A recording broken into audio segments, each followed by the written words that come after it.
This time, we're going to be exploring a topic that's been generating a lot of buzz lately. Cannabinoids. Oh, yeah. Cannabinoids are definitely having a moment right now. But I think there's still a lot of confusion out there, especially for folks who are new to all of this.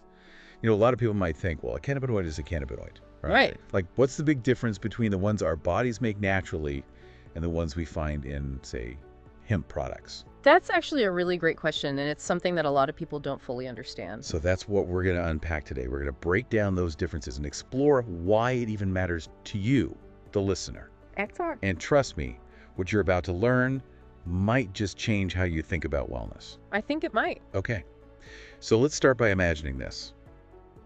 Your body has this incredible internal system called the endocannabinoid system, ECS for short. Yeah, the ECS. It's like a conductor, keeping all of your body's functions in harmony. Everything from your mood and sleep to your pain and appetite. The ECS has a hand in all of that. It's pretty amazing when you think about it. It really is. But what happens when this conductor gets a little offbeat? Uh-oh. Well, things can start to feel, well, out of sync.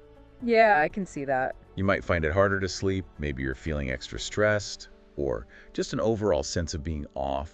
You know what I mean? Definitely. It's like that feeling when your internal rhythm is just a little bit out of whack. Exactly. And that's where understanding the difference between natural and plant-derived cannabinoids comes in, because it can make a big difference. It really can. So I want to turn things over to you. Can you give us a clear and concise explanation of how this amazing system, the ECS, works? Sure. Well, the ECS is actually a complex network of receptors and neurotransmitters found throughout your body, and it plays a vital role in regulating a wide range of functions. It helps to maintain homeostasis, which is basically your body's ability to stay balanced and function optimally. Okay, that makes sense. Now, these receptors in the ECS are like little docking stations, and they bind with cannabinoids, which are chemical compounds. Like puzzle pieces, kind of. Exactly. And when these cannabinoids bind to the receptors, they trigger a cascade of effects that can influence everything from your mood and sleep to your pain perception and immune response. Wow. So it sounds like the ECS is like a master regulator, keeping so many things in check. It really is. It's kind of like the behind-the-scenes maestro of your body, orchestrating all these different processes to keep everything running smoothly. And we didn't even know it was there for a long time. I know, right? The ECS was only discovered relatively recently, back in the 1990s. But since then, research has exploded, and we're learning more and more about how important it is for our overall health and well-being. It's incredible to think about how much we're still learning about our own bodies. So you mentioned cannabinoids binding to receptors in the ECS. I think it's time we address the elephant in the room, the difference between those natural cannabinoids our bodies make and the ones we find in plants, like hemp.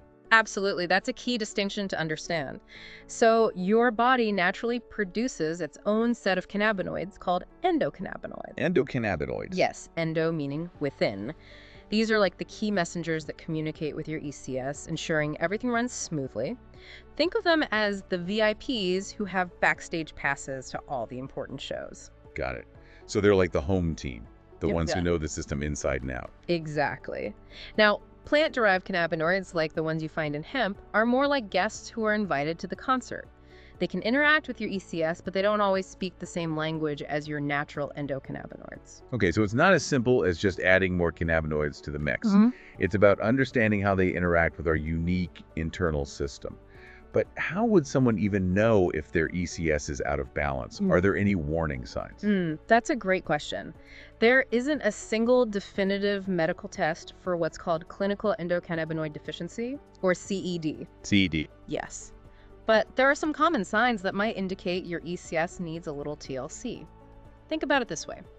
If your body's conductor is struggling to keep the orchestra in tune, you'll start to hear some discordant notes. I like that analogy. So if you're experiencing things like chronic pain, persistent fatigue, mood swings, sleep disturbances, or digestive issues, these could be signs that your ECS is out of balance. Interesting. So those everyday issues that we often just brush off could actually be pointing to a deeper imbalance. It's definitely possible. Wow. This is already making me think about my own health in a new way, and it's just the tip of the iceberg. We'll be back after a short break to dive even deeper into the world of cannabinoids and the ECS. Stay tuned. Now, to get a little more specific about how those plant cannabinoids are different, think of it like this. Your ECS has these specific receptors that endocannabinoids bind to. It's like a lock and key kind of situation. Okay. And these receptors play a crucial role in regulating various functions in your body. Makes sense. Now, plant-derived cannabinoids can interact with these receptors too, but their effects can be different depending on their chemical structure. It all comes down to how they bind. So it's not a one-size-fits-all situation. Not at all. Some plant-derived cannabinoids might bind weakly to those receptors, while others might not bind at all. And this can lead to, well, less pronounced effects. So strength matters. It does. And then you have some cannabinoids, especially the synthetic ones, that can actually overstimulate certain receptors. Uh-oh. That doesn't sound good. No, it can potentially cause some adverse effects.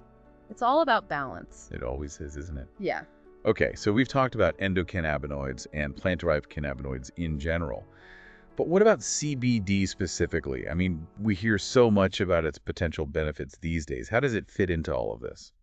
CBD is actually a really fascinating cannabinoid because it doesn't directly bind to the primary receptors in the ECS like some other cannabinoids do. Yeah. Instead, it kind of works more indirectly. It influences other pathways and modulates the overall activity of the ECS. It's more of a behind-the-scenes operator. So it's less about CBD taking center stage and more about it working in the background to support the ECS as a whole. Precisely. That makes sense. Yeah. But I've also heard about something called the entourage effect when it comes to CBD. What exactly is that, and how does it relate to what we've been discussing? Yes. The entourage effect.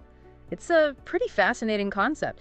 It basically suggests that all the various compounds found in hemp plants, I'm talking cannabinoids, terpenes, flavonoids, all of them work together to enhance their overall therapeutic effects. So it's like teamwork makes the dream work. Exactly. Each compound brings its own unique strengths to the table. But when they work together, they create a much more powerful and harmonious impact. So it's like an orchestra where each instrument contributes to the overall symphony, and in this case, the symphony is a balanced and healthy ECS. A perfect analogy. And this is where the distinction between full-spectrum CBD and isolated CBD becomes really important. Okay, so remind me again what that difference is. Of course. Full-spectrum CBD. It contains this wide range of naturally occurring compounds from the hemp plant, including those cannabinoids, terpenes, and flavonoids we just talked about. It's like getting the whole orchestra in one package. The whole shebang. Exactly. But isolated CBD, on the other hand, is just that. Isolated. Just the one player. Yes. It's a single cannabinoid, typically CBD, that's been extracted and separated from all those other compounds, so you're missing out on that synergy. So if we're thinking about supporting a healthy ECS, would you say that full-spectrum CBD is the way to go? I would lean towards that, yes. Because of that entourage effect, full-spectrum CBD may offer a more comprehensive and holistic approach to interacting with your ECS. It's like addressing the issue from multiple angles rather than just focusing on one aspect. Exactly. And while more research is definitely needed to fully understand the intricacies of the entourage effect, initial studies do suggest that it plays a significant role in maximizing the therapeutic potential of CBD. Wow. This is all so incredibly fascinating. I feel like I'm starting to realize just how complex the world of cannabinoids really is. Oh, it is. And we're only just scratching the surface. But let's shift gears for a moment and talk about practical strategies for supporting a healthy ECS. Aside from potentially using CBD, what are some things people can do in their daily lives to keep their ECS in tip-top shape? You know, it's really amazing to think about all this stuff going on inside us all the time. Oh yeah, definitely. We've been diving deep into this world of cannabinoids and, learning all about the endocannabinoid system, the ECS. Right. And it's becoming so clear just how crucial this system is to our overall well-being. Absolutely. It's involved in so many different processes. It really is. But before we wrap up our deep dive today, let's shift our focus to what we can actually do, What can we do to support our ECS naturally? Okay, yeah, great idea. There are so many ways to nurture your ECS and help it stay balanced. And a lot of it comes down to making simple lifestyle choices. So what kind of things are we talking about here? Well, one of the biggest things is diet.